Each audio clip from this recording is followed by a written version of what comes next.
ClueCon Weekly, the FreeSwitch community's official web show. Tune in every week for updates in the FreeSwitch project, interesting presentations, and interact with members of the FreeSwitch community. ClueCon Weekly is brought to you by FreeSwitch Solutions, the officially endorsed consulting firm of the FreeSwitch project. FreeSwitch Solutions solves problems so you can focus on your business. Visit freeswitch.com for more information. The ClueCon WebRTC and Telephony Developers Conference. ClueCon is held every August in the Windy City, Chicago, Illinois. Meet the developers of all your favorite open source telephony projects, make the connections you need to meet your business goals, and see the latest and greatest technology in WebRTC and telephony. Visit ClueCon.com for more details.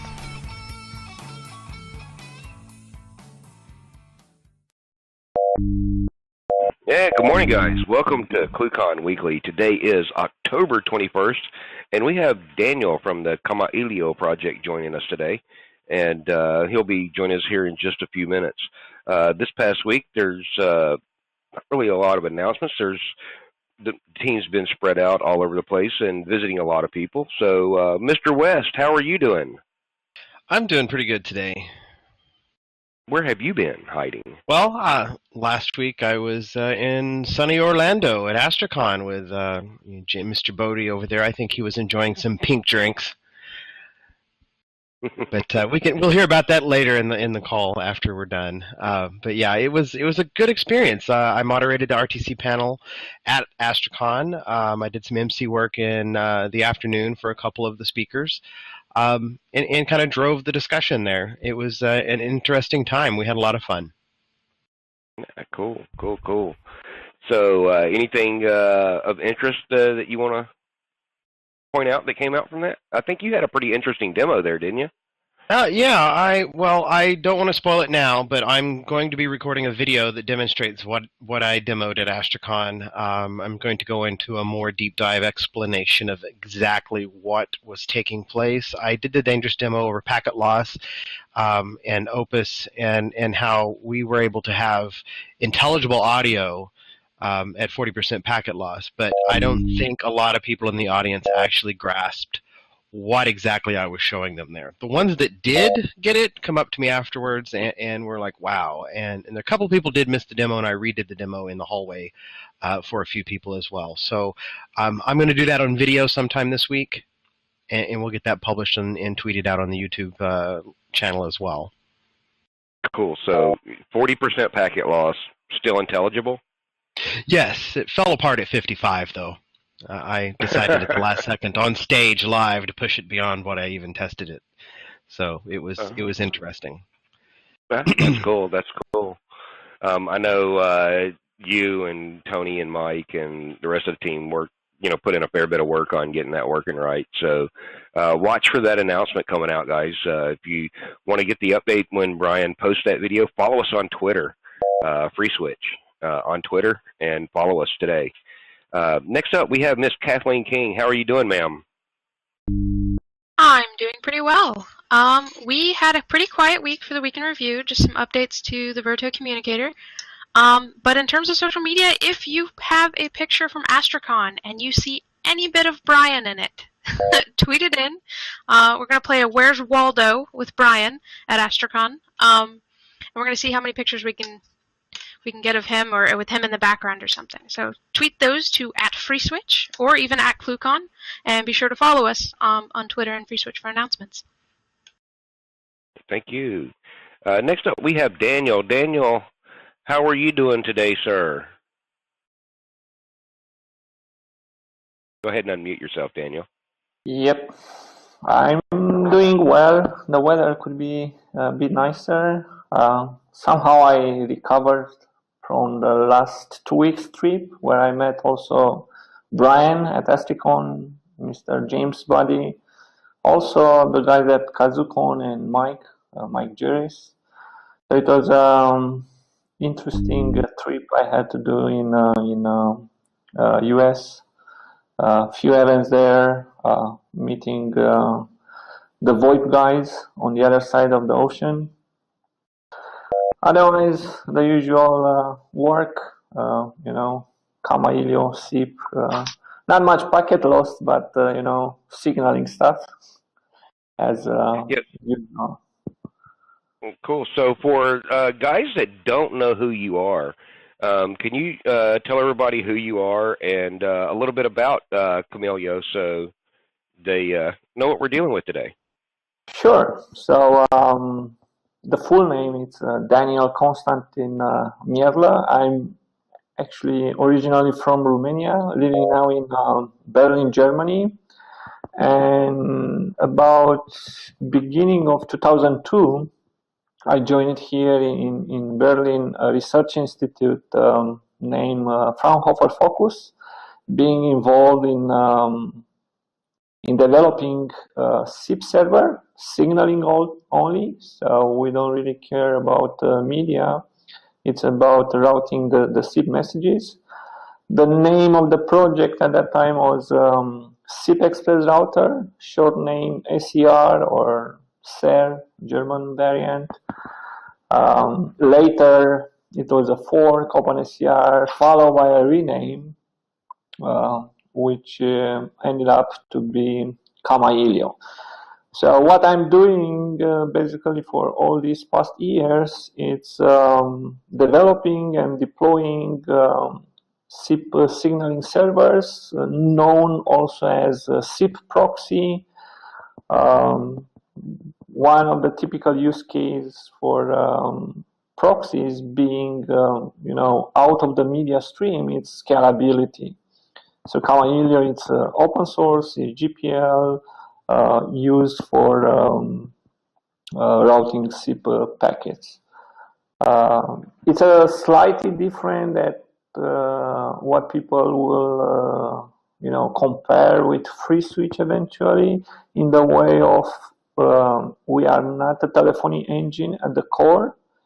You have to think at the lower layer. So we have to deal with each SIP packet. We have to baby carry it, decide where to send it out.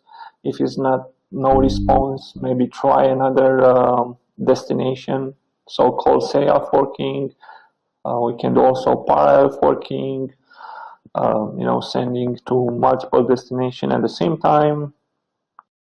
Then lot of features in the terms of scalability, like load balancing, replication, detection of attacks and blocking them. Again, if someone is thinking of a call in terms of signaling versus media content, signaling is not that much, but it's a relevant part at the beginning of the call. So you have to be sure it's an authenticated user, it has the rights to make that call, and then put some limits. Don't allow too many calls for the same user, don't allow too many messages from the same IP, because could be an attacker. A SIP phone usually doesn't really continuously send hundreds of packets per second or things like that. My experience with FreeSwitch, STX, or other media servers, it's maybe not even at medium level. I do some tutorials to integrate with FreeSwitch. Anyone can find them on the web. On the other hand, I'm sure I lost the track of the latest feature you have with FreeSwitch.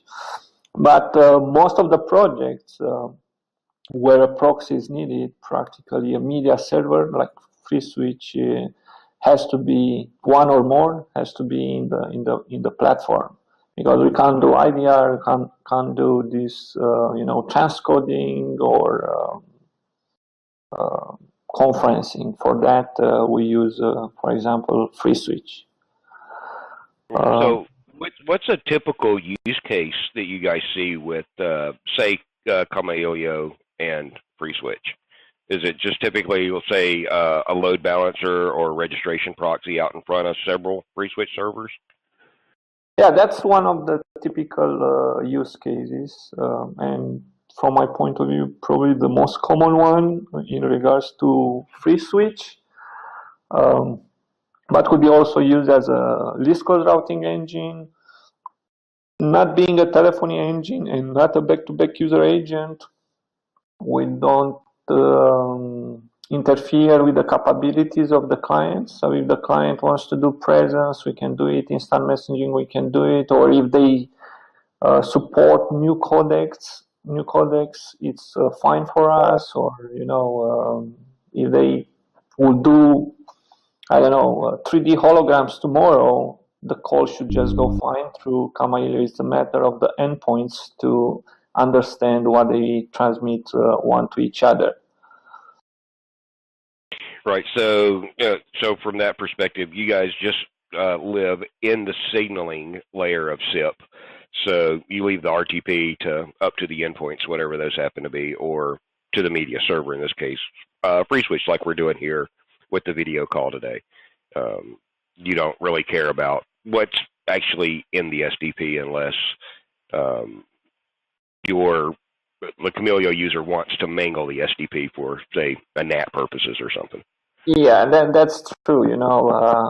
The internet is not yet perfect. We are still waiting for IPv6.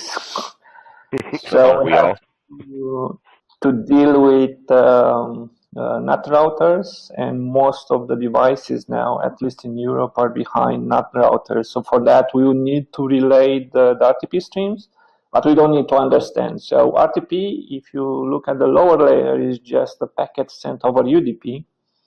So with the help of some application like RTP proxy or RTP engine, we instruct the caller and callee to use middle relayer. So they will send to this application, and the application will send to the other part. But this again is more like we receive a UDP from one side and we forward it to another side. There are external applications like this RTP proxy or RTP engine, but they are controlled by Kamailio. So what's new coming down the pipe for Kamailio in the near term? So what's new in the past years, maybe worth mentioning the support for WebRTC from signaling point of view in the terms of WebSocket transport layer, which if someone is more technical is practically framing over TCP/TLS, which means if you want to do a video call or audio call or WebRTC call, you can do it with the browser through Kamailio without any other application. Just the JavaScript application needs to be a SIP application. There are a couple of JavaScript frameworks out there like JSIP, SIPML5, so that should be easy to implement.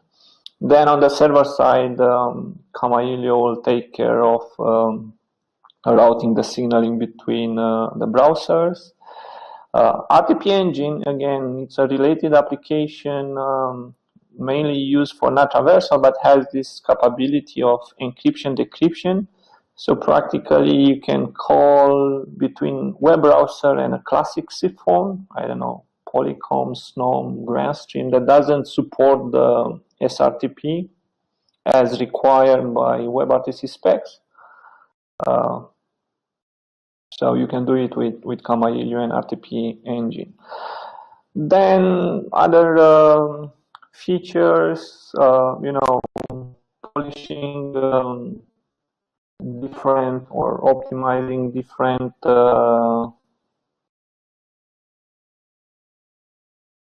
parts of Kamailio, especially looking at scalability again. We have enhancements for keeping information in cache, so we can be faster.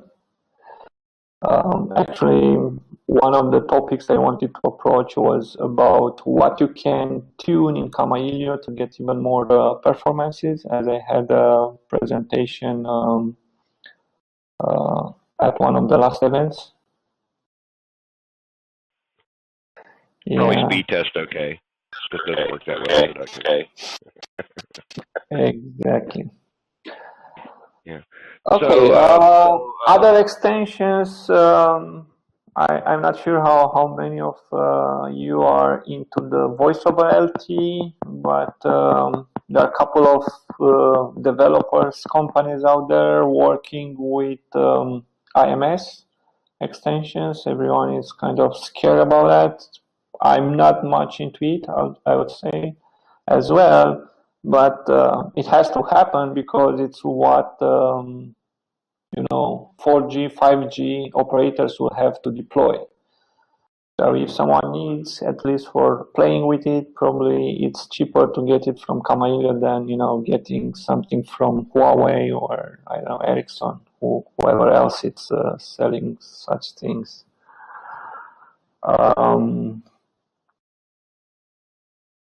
So this would be another new feature or ongoing development at the high speed pace.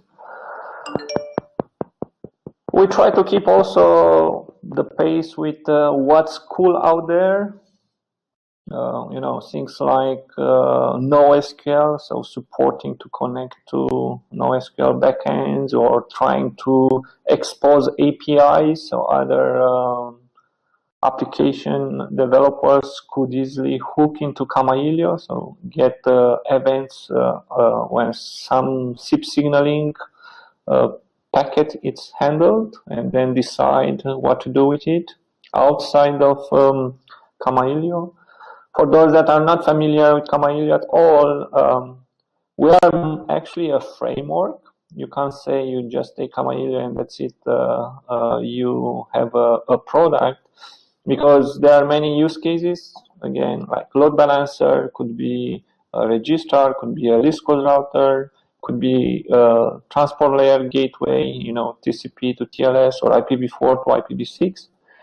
And practically, you'll have to write a scripting application, which is the configuration file. And that scripting is in a custom language. Some people like it, some people find it a bit difficult. So exposing the API might help others to use Kamailio. Something similar like FreeSwitch has with this event socket. So we have something like that in Kamailio. So I don't know, probably. Yeah, so I've got a question for you along those lines. One of the things that a lot of people and we've seen pop up a lot lately is somebody's echoing. It's Daniel. Oh. That we've seen pop up is what we would call in FreeSwitch upper registration with user caching.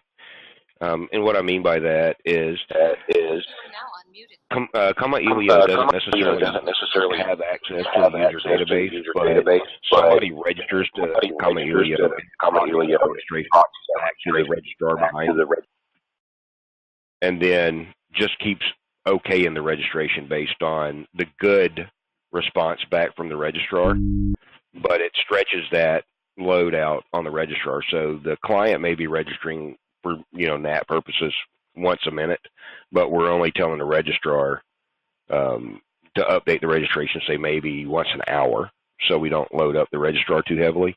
Is that something you've seen people wanting or deploying out there for like SBC type purposes? Now unmuted. Yes, it's. Can you hear me? Because there are a couple of. Yes. Okay. Yeah, that's used quite commonly. I would say offloading the registration from next hop, which would be a telephony engine.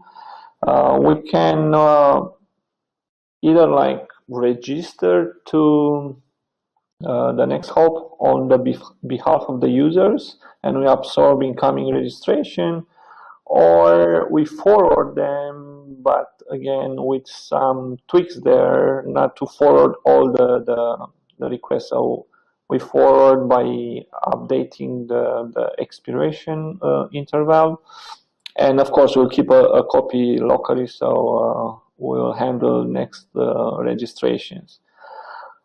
Sometimes people don't even forward the registration or don't even send a register request, like, separate of the incoming registration to next hop,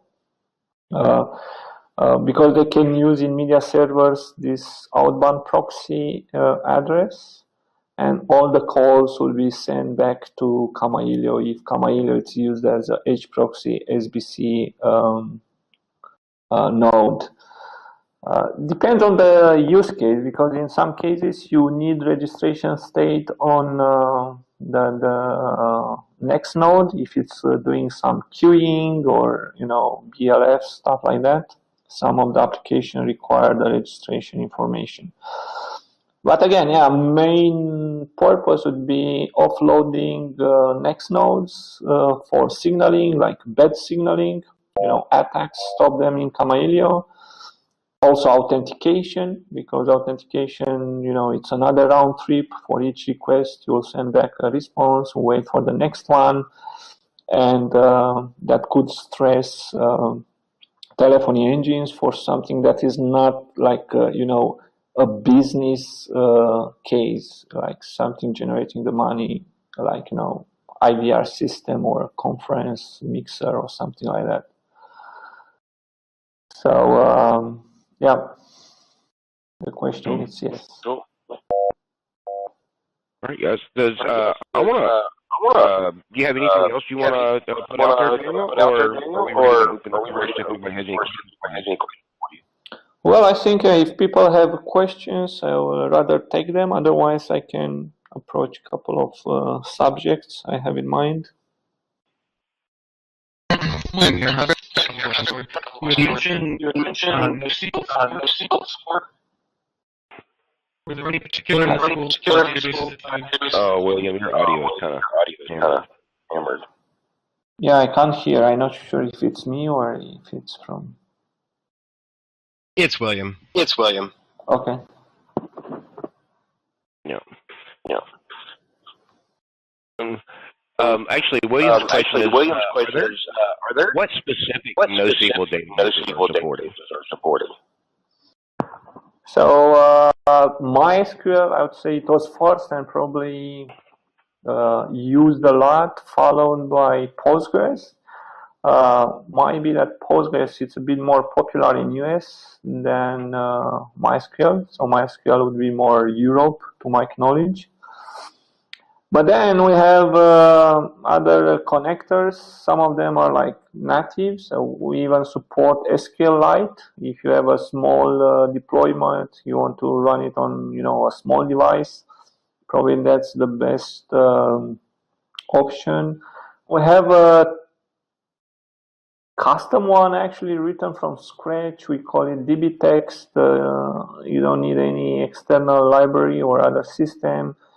I will not recommend that for large deployments. Again, something really small, embedded devices. And of course, we have the Unix ODBC, like another connector. So behind it, you can connect to whatever Unix ODBC supports for SQL. We have even like connectors emulating our SQL API to some NoSQL. So for example, MongoDB has a connector, and you can use modules that would expect an SQL database to work with Mongo. Maybe not all the modules, because some of the modules do some custom queries, but authentication, location would work also with MongoDB. But again, if you really want SQL, would be MySQL, Postgres, then whatever you want behind Unix ODBC and SQLite, I would consider the best options. All right, cool. I think we're getting a fair bit of echo back from you, Daniel. So I'm going to modulate your mute here so we can try to kill that echo off and everything. So does anybody else have any questions for Daniel? You can go ahead and click the mute icon to unmute yourself and jump in here and ask your question. Or you can ask in the chat window, and we'll see what he can answer you there. And William says thanks for asking about answering there on the SQL and the NoSQL stuff. Now unmuted.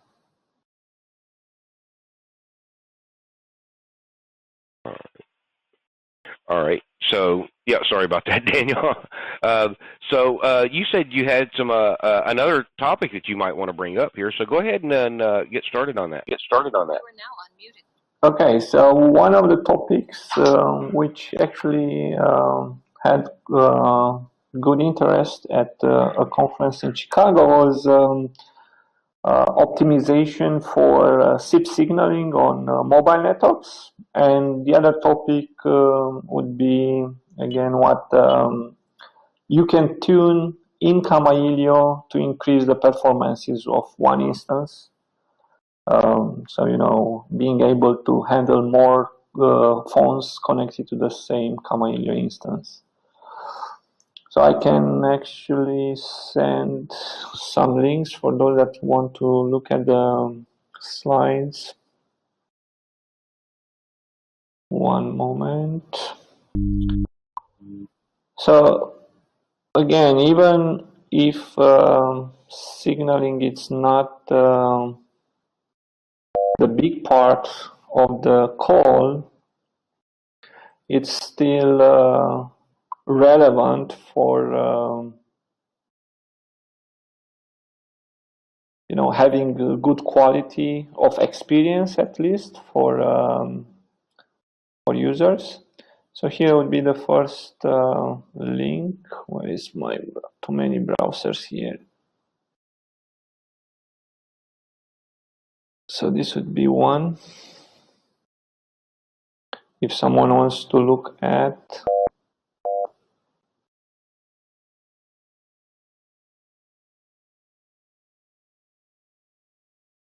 so again, we have to look at Kamailio as being part of the signaling protocol, and in mobile networks we have a couple of characteristics that anyone should be aware of and eventually handle properly. One of the first problems people face when doing SIP calls over mobile networks is like they get blocked because mobile networks operators don't like that because you don't use the minis from the packet you bought from them or eventually pay. So I already say using TLS it's the right option here. With Kamailio you can set the listen port, so it could be 443, which would look like being HTTPS, and operators will not dare to block that port. Then bandwidth, I'm not sure how much of a concern is, but if you can use less, it's better. So there are options to reduce this signaling, especially for authentication. Again, you have the invite or the register coming in, then you have to reply 401, 407, and then you'll get the request with authorization header. In Kamailio, we have a connection ID, so it's a unique ID per connection, and you can use that to discover, okay, this user is coming through a connection that was used before, and then keep challenging that. So practically, if you have a lot of users on mobile networks, you save quite some bandwidth by not challenging every time. So you'll have to challenge when the phone registered first time, and then you mark that connection as trusted and associated with the user. So user will always be trusted. If you don't use TLS, then of course you can use the association with source IP, source port, but that's not that secure as using TLS. UDP can be spoofed. I'm not sure how many will do it, but have in mind that you can even map on a source IP port. Sometimes, you don't really need to keep the association for a long time, because what I noticed is that you get a bunch of the messages in short time. Like, it's very common that you send a push notification to a device when you want to send a call to it. But when you send the push notification, the application wakes up on the device and then registers and will send a couple of, subscribe for presence, MBI, whatsoever. So it'll be a burst of requests that you may want to authenticate in a short time. So just saying, okay, for 1 minute, I'm not going to challenge you if you come from the same source IP and port, should be safe. Nobody will be able to spoof it unless, knows your IP from before. For registration, one of the optimization that I would recommend it, but it requires support on client side. It's the GRU extension is from ITF. What's the issue here? It's you have your phone, you register, then you lose the contact, the connection to your access point. You are not able to unregister. You move, to another cell or access point, then you get another IP address. So the all contact is still in Kamailio location table, and now it's coming the second one. If someone is calling you, the proxy will try to send to both contacts. One obviously is no longer valid at this time, and again will use resources on the server side, CPU, memory, bandwidth, also depending on how much users you have. So by using GRU, you ensure that each device will have a single contact in location table at that moment. Then we have the feature of removing the location record if the user, the target user, is not replying. So you can send out the invite, you get a timeout because the user is no longer at that address, you can remove it. So even if you have a single address or things like that. Some tunings you can do, depending. This one is like you can set short expire interval, and then the phone will try to register faster and faster, not faster, more often than usual, and then practically the all contacts get removed older. Again, I would go for the GRU because that will be the cleanest way. But if you have a phone, a soft phone application that doesn't support it, and I'm referring here to over-the-top services, then maybe you can get around the issue with shorter registration time. Because when the phone goes to sleep, the application is no longer registering anyhow. It will register only when it's awake.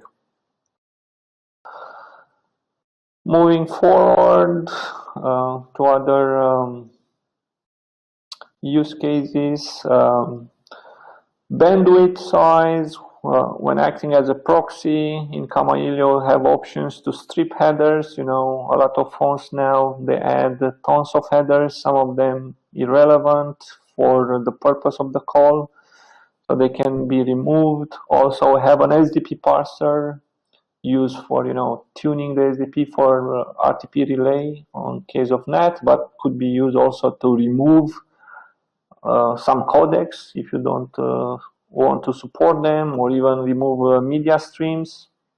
So if you don't want video, then you can remove the media stream for video from the SDP. This is again a matter of your service, and all these are just options. It's up for each config file writer to decide which to do and which not. I think also compressing the body, it's a feature that FreeSwitch has. It will require also client-side support. Could be at least beneficial for instant messaging and presence. We know presence in SIP, it's an XML document. Just to say I'm online will be maybe 50 times more tags around that relevant value. But again, this is not like a standard. It's just some custom extension that we added, FreeSwitch added, and it's easy to implement. It's the gzip format from Unix deflate. An interesting race that it happens to in mobile networks because of the latency would be handling the cancel before the invite. Imagine you dial and then immediately you decide to hang up for whatsoever reason. You got another request from another person, and because the invite has a bigger body, it can go in a congestion faster than cancel, and the cancel will arrive to the proxy before the invite. And then if you don't have the invite transaction, Kamailio doesn't know what to do with it. Of course, you can decide what to do with that by different routing logic, but the specs are you have to send a cancel where the invite was sent. So as we don't have an invite sent out, and not even in our memory, to put it like that, what to do with the cancel. You can reply to it, say, okay, not found or whatsoever, but then you'll get the invite, and if that invite has already the authorization header, you'll forward it, say it's a PSTN gateway, the phone will ring, will answer, and then practically nobody is on the other side, the caller is gone. Yeah, there are different solutions that one could think of, creating a fake transaction, waiting for a while. One of the solutions that we actually have in the default config file is drop the cancel without replying, and then practically you force caller application to resend it, and eventually with the further transmission you get the invite already in memory as a transaction, and then you cancel that one. Of course, then you can use hash table to keep the call ID, and that's an alternative, maybe more suitable for TLS TCP, where you don't really have retransmissions. But again, have in mind this kind of situation, which can happen quite often on mobile networks.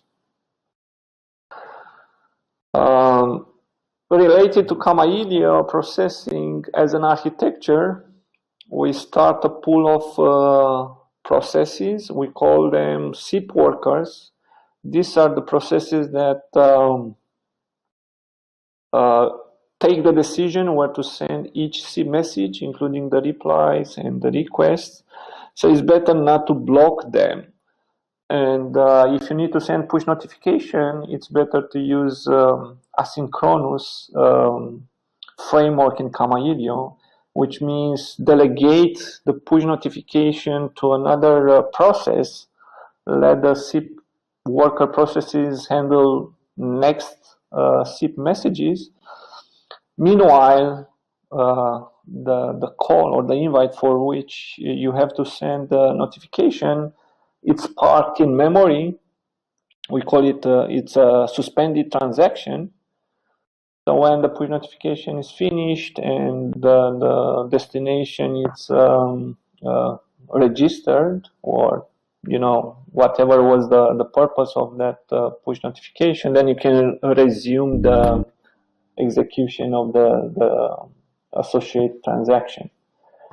There are a couple of modules like async, which gives you the tools in the config file for doing such operations, as well as a group of other modules like TMX, together with a message queue and a R-timer module, which can create extra processes as you configure it. And practically you offload SIP workers from the tasks that are time consuming. And might not be push notification, could be even communication with a billing engine to see if the user has enough credit to call out to that number. Might be an HTTP query for whatsoever reason. So these are operations that could take time, and better don't do it blocking in main Kamailio SIP workers.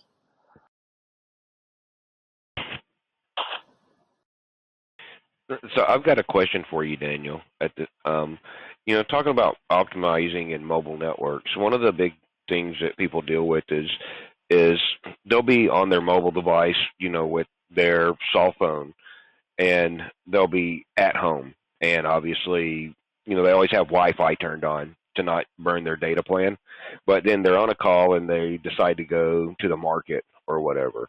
What do you guys do to handle that kind of transition? You are now unmuted. Well, we just route the invite. Hopefully, the phone will detect when it's on a different medium, it has a different IP address, and will do a reinvite. Kamailio itself, in most of the cases, doesn't keep dialogues, information about dialogues. Of course, if you want to put limits like number of active calls, you'll have to load the dialog module and keep the states of the dialog. But if you use it, for example, just as a register, and could be an SBC edge proxy in front of free switch, is no need for Kamailio to keep the list of active dialogues because you have them in free switch, right? So at that moment, we should get a reinvite from the device. We send it to free switch, or we send it to the callee or the caller, depending who is sending the reinvite, and everything should be good to go. What's another common use case? People have many devices, so doing parallel forking, it's becoming quite common these days. Even, on mobile, you have like two phones eventually, or you have a tablet with you and the mobile phone, and might be convenient to answer on one or the other depending on your location. But here we rely a lot on the client side because we can't detect when the client is moving.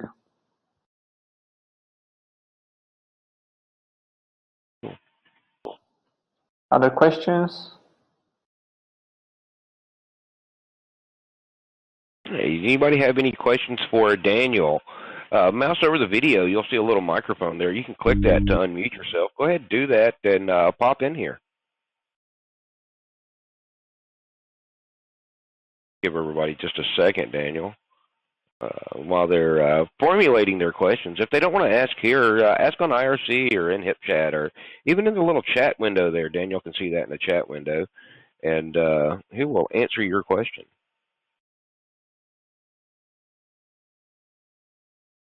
There was another, the second argument that you was working around in the US that you told about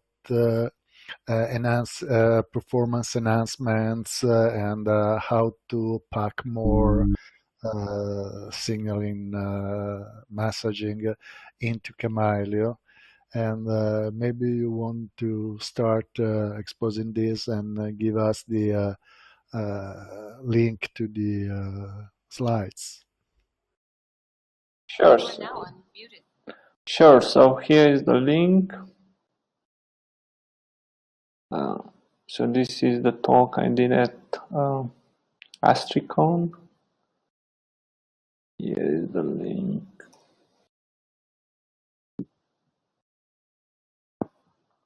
I put it on the chat on the web conferencing. Okay, you'll have to skip the first few slides. It's just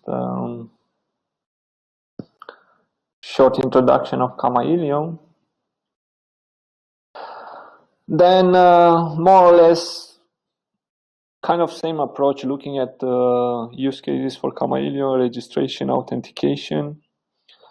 Scanning Kamailio for same instance. One of the situations that could happen is dealing with lots of registration. Could happen because there was an issue with the access. So a lot of phones were like unregistered, and then the network comes up, you'll get like a lot of registration at the same time.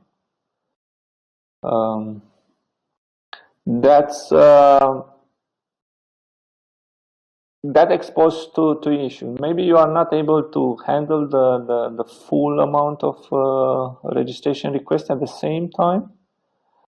But then, even if you are able to handle, you don't want to keep everyone registering, I don't know, with the same amount after 10 minutes, let's say. So you don't really want just waves. You want to spread the registration of the users. Question, can you hear me? Because Giovanni is like frozen. No, he's just sitting there. He sits really, really still sometimes. Yeah, so on that, there was another question that just came in that's kind of related there, Daniel, from William King again. He wanted to know, with this integration and doing big stuff with Kamailio, is there any documentation or stuff like that that can improve FreeSwitch and Kamailio integration? Now unmuted. Well, I wrote few tutorials a while. Might not be up to date with the latest FreeSwitch version, but I'm sure it's a good start at least. I can send you here the link.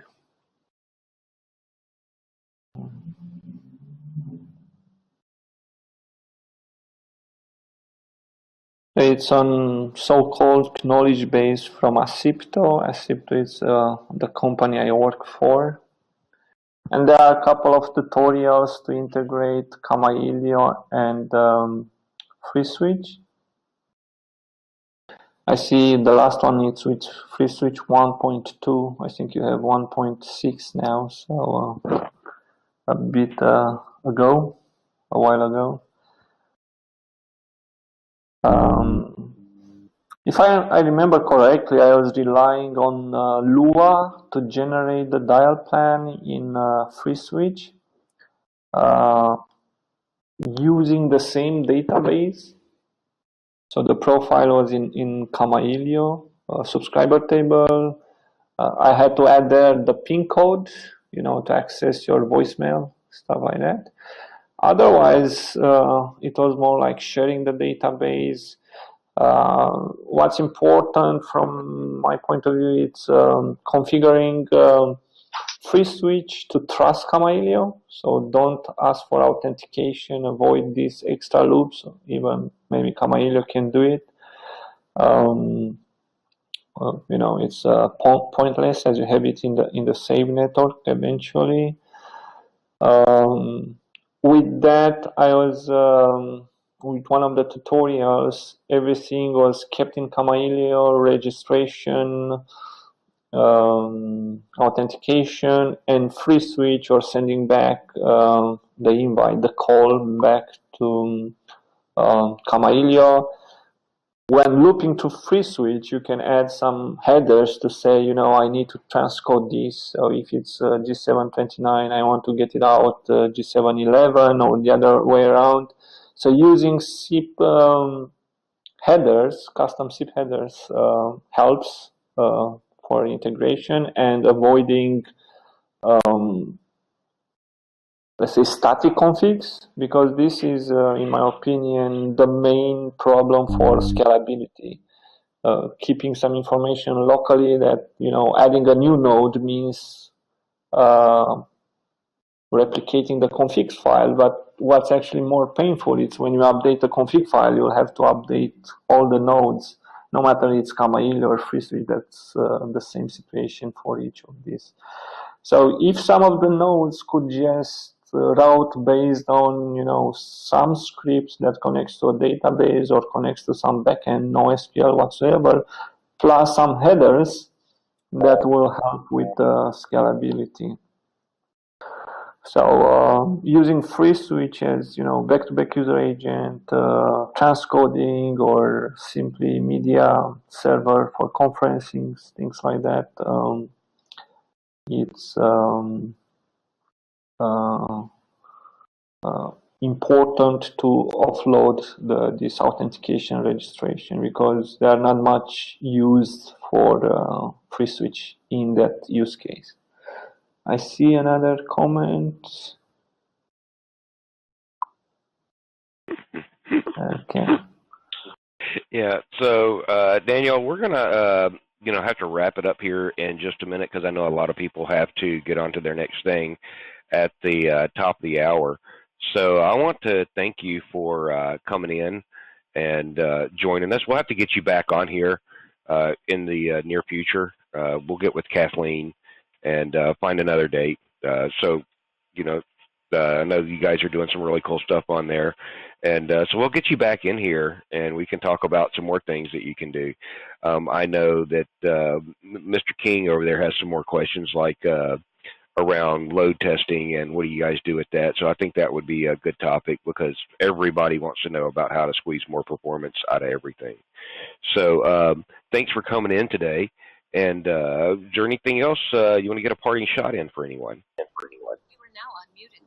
Well, actually, from my side, with ClueCon and the other conferences I meet, Brian, Mike, we were thinking at a closer integration between Kamailio and FreeSwitch, as you have now this Vertos signaling protocol, to call it like that, might help, even offloading the entire signaling, like SIP signaling from FreeSwitch, and use this kind of control channel to free switch as pure media engine, so just getting the RTP and stuff like that without even creating dialogues, keeping dialogue states, knowing that it has call. So that could be a topic to think about and see if it's feasible in the future. Yeah, cool. Well, guys, thanks for coming in. You guys, Daniel. Thanks for coming in. That was Daniel with Kamailio. Check them out on the web and follow us on the web, FreeSwitch and ClueCon. Get the updates. We'll have this video posted up on YouTube later, and we'll get that link posted out to everybody. Coming up next week here, we have, and I need to get to the right calendar date, Mr. Levy and will be joining us. Kathleen will be posting out some info on that before long. So you guys come back next week. We'll be back here on Wednesday. We'll see you guys next week.